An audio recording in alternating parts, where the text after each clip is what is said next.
Siamo con il prefetto Massimo Marchesiello, è arrivato il momento dei saluti, tra poco lascerà Udine per prendere servizio a Ferrara e quindi cosa porterà via con sé di questa sua esperienza in Friuli Venezia Giulia e di cosa va più fiero? No, è sicuramente un'esperienza professionalmente complessa perché ho affrontato tutti i temi che purtroppo questi 2 o 3 anni si sono rincorsi, in particolare sulla gestione della rotta balcanica, la lavorazione continua. Però abbiamo affrontato dalla pandemia, da alcuni eventi sportivi importanti, da alcuni eventi come la giornata degli alpini, momenti veramente interessanti e molto coordinati dove il sistema Friuli ha reagito e ha dato ottime risposte. Lei sarà ricordato tra le altre cose anche per aver voluto aprire alla città la nuova sede della prefettura.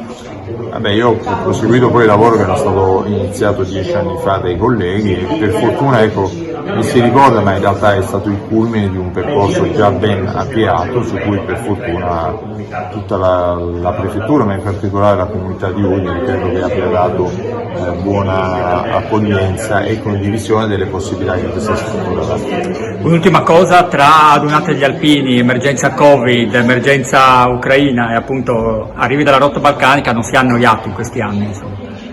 Proprio perché è stata un'esperienza completa, quasi completa, e molto formativa dal punto di vista umano sicuramente e professionale, quindi poi vi ringrazio anche in questo anche gli organi stampa perché comunque la collaborazione e credo la trasparenza delle informazioni c'è sempre stata, in questo bisogna lavorare con regole di ingaggio condivise ma su cui veramente c'è la possibilità di migliorare.